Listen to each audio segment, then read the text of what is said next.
War of 1847, non-existent Mexican attack on the United States in the U.S. headlines. The USS Liberty, I'm sorry, the U.S. The Spain, Maine, Yeah, USS Maine that started the Spanish-American War. The Lusitania, maybe, I don't know if you mentioned that. Pearl Harbor, Civil War, Fort Gulf of Sumter Tonkin, or something like that. Yeah, Fort and Sumter, clearly yeah. some of them, these were like let it happens on purpose of some extent, but the overall indicator he was showing was what you were saying, crisis initiation. Of course, Rahm Emanuel is famous for saying, never let a crisis go to waste.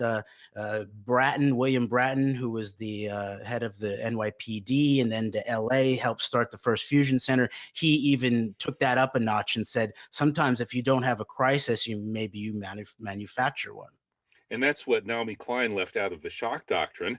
But other than that, that was a great book. So, hey, how about Pakistan and China as another big crisis initiation, possible false flag center of World War III flashpoints? Here we have China announcing it's building a military base at Jiwani, which is a port in Pakistan on the Gulf of Oman, close to the Iranian border. And of course, this is part of China's attempt to protect its oil supply, among other things, and the supply of raw materials for its massive manufacturing base. The U.S. is now at odds with Pakistan, cut off aid. We reported that last week, cut off military aid. So again, two nuclear-armed countries, India and Pakistan over there, the U.S. now openly siding with India, China with Pakistan, another possible flashpoint.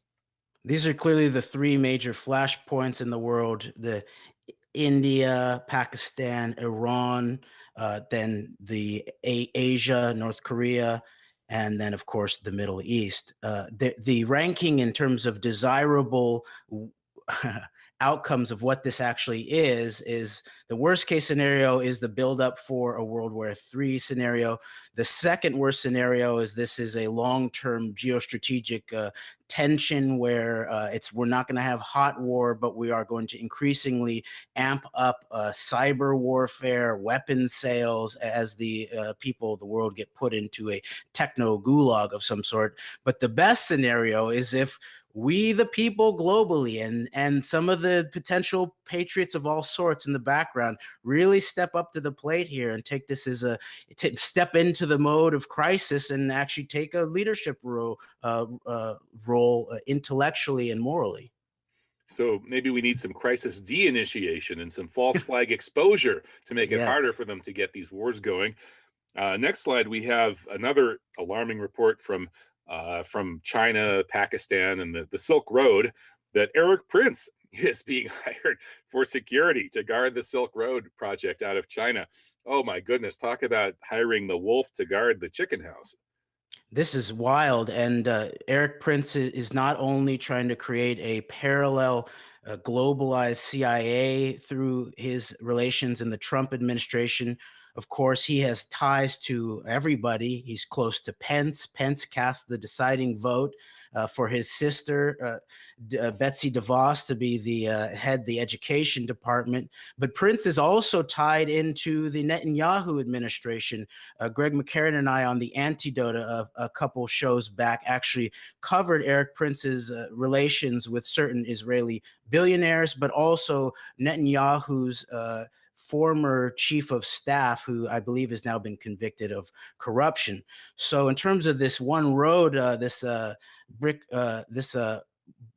Belt Road initiative that China has going, unless this is a sting operation, this is a very dangerous road to move down, and it leads to the heart of false flags coming out of Tel Aviv and Langley. Well, maybe China's thinking here is the kind of thinking expressed so famously by Lyndon Johnson when somebody asked him, well, why did you, hire this totally problematic, dangerous character? And he said, I'd rather have him inside the tent pissing out than outside the tent pissing in. That was a good Lyndon Johnson. Yeah, I mean, Johnson was a pretty smart psychopath. And speaking of presidents with mental issues, let's move over to the Trump follies category. We learned this week, I thought this was kind of, darkly hilarious, that the reason Trump was elected was that Robert Mercer, the billionaire who was brought on board the campaign that looked hopeless at the time in August before the election, by, of course, Steve Bannon.